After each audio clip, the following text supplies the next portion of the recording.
This is Tyrone Bowman Tonight. I'm Tyrone Bowman. Let's get right down to this developing and continuing story. According to an article written today in the Washington Post, and I quote, FBI searches Trump safe at Mar-a-Lago club, former president says. A person familiar with the investigation said the search was co-authorized related to the potential mishandling of classified documents. Former President Donald Trump said Monday that the FBI had raided his Mar-a-Lago club and searched his safe, activity related to an investigation into the potential mishandling of classified documents, according to a person familiar with the probe.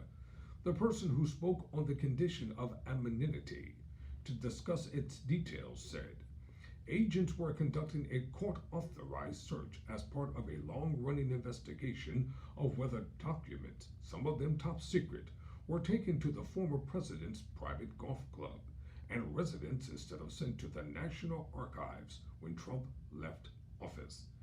That could be a violation of the Presidential Records Act, which requires the preservation of memos, letters, notes, emails, faxes, and other written communications related to a president's official duties. Searching a former president's property to look for possible evidence of a crime is highly unusual and would require approval at the top levels of the Justice Department. It represents a historical moment in Trump's tortured relationship with the Justice Department, both in and out of the White House. A department spokeswoman declined to comment when asked whether Attorney General Merrick Garland approved the search. The FBI also declined to comment. In a lengthy statement in which he equated the raid to Watergate, Trump accused the FBI of even breaking into his safe. He provided no further details on what federal agents were looking for or what else happened during their visit. My beautiful home, Mar-a-Lago in Palm Beach, Florida, is currently under siege, raided and occupied by a large group of FBI agents, Trump said in a statement released through his political action committee, Save America. Trump said the raid was unannounced and claimed it was not necessary or appropriate. The former president, without evidence, accused Democrats of weaponizing the Justice Department or the justice system against him. Many Republican lawmakers and political candidates also reacted with outrage Monday night, decrying the search of Mar-a-Lago a politically motivated attack intended to impede Trump's chances to run again for president. House Minority Leader Kevin McCarthy, a Republican, a biased Republican, might I add, from California, who is poised to possibly become Speaker should Republicans win the majority in November's midterm elections, vowed to launch oversight investigations into the Justice Department. The Department of Justice has reached an intolerable state of weaponized politicalization, he said on Twitter. Attorney General Garland, preserve your documents and clear your calendar. Trump nominated the current head of the FBI, Christopher A. Wray, to the position in 2017 after firing the previous FBI director, James B. Comey. Amid a probe into whether any Trump campaign advisors had conspired with Russian operatives to influence the 2016 election. But Trump's relationship with Wray also soured, and the president considered firing him on multiple occasions, former advisors said. Through most of Trump's presidency, the two men had limited interactions.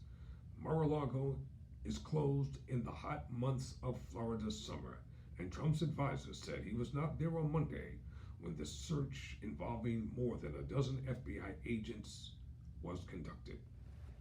The former president has spent much of the summer at Bedminster, his golf course in New Jersey, but on Monday he was in New York. According to a person familiar with his whereabouts, Trump's team was given no heads up about the search, several advisors said. Evan Cochran, a lawyer representing Trump, did not immediately respond to requests for comment. In January, the National Archives and Records Administration retrieved 15 boxes of documents and other items from Mar-a-Lago that archives officials said should have been turned over when Trump left the White House. The Presidential Records Act is critical to our democracy, in which the government is held accountable by the people, David S. Ferrario, then the archivist of the United States, said in a statement in February. At the time, Ferrario said in a statement that Trump representatives were continuing to search for additional records. The inventory of unclassified items in the boxes that were recovered earlier this year from Mar-a-Lago is roughly 100 pages long, according to a person familiar with that document.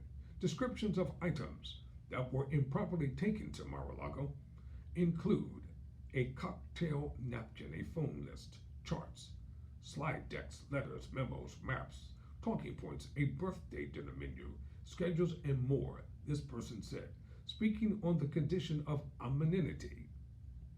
To details of the ongoing investigation, there is a separate inventory for just the classified materials that were taken to the former president's Florida residence, this person said. If the unclassified version of the classified inventory were organized in the same way as the inventory of non-classified items, it would be about 3 pages long, according to this person. It's important to note that volume is only one way to quantify the documents that were taken.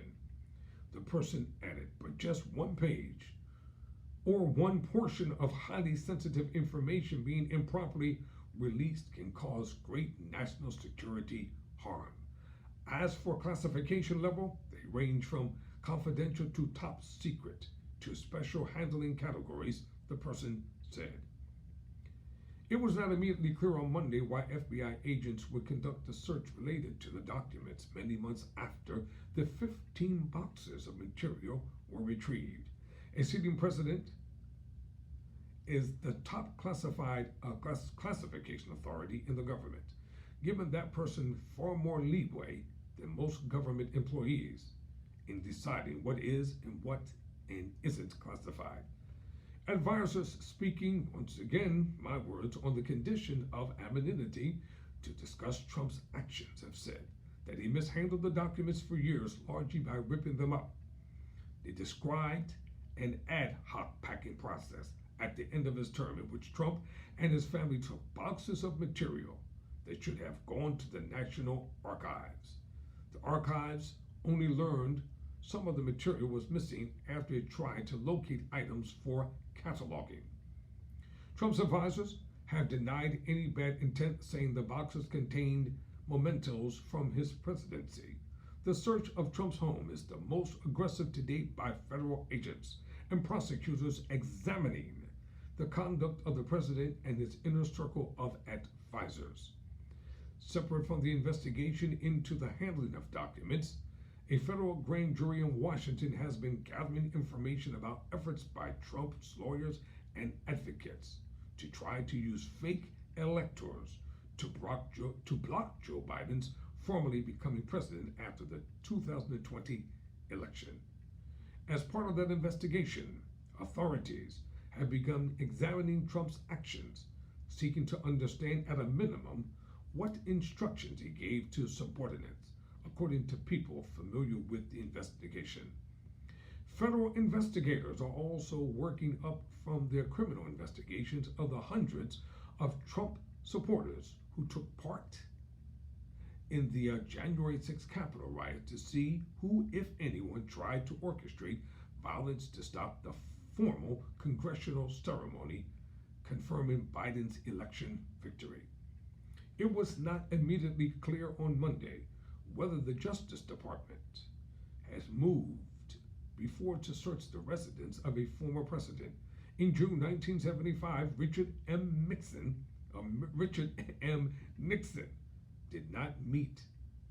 did meet behind closed doors with Watergate prosecutors and 2 grand jurors near his home in San Clemente, California, 10 months after leaving the White House and after he was pardoned by his successor, President Gerald Ford.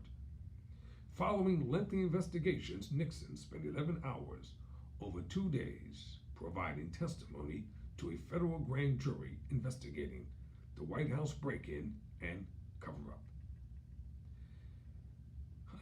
Close quote. I'm Tyrone Bowman. Never surrender, never quit.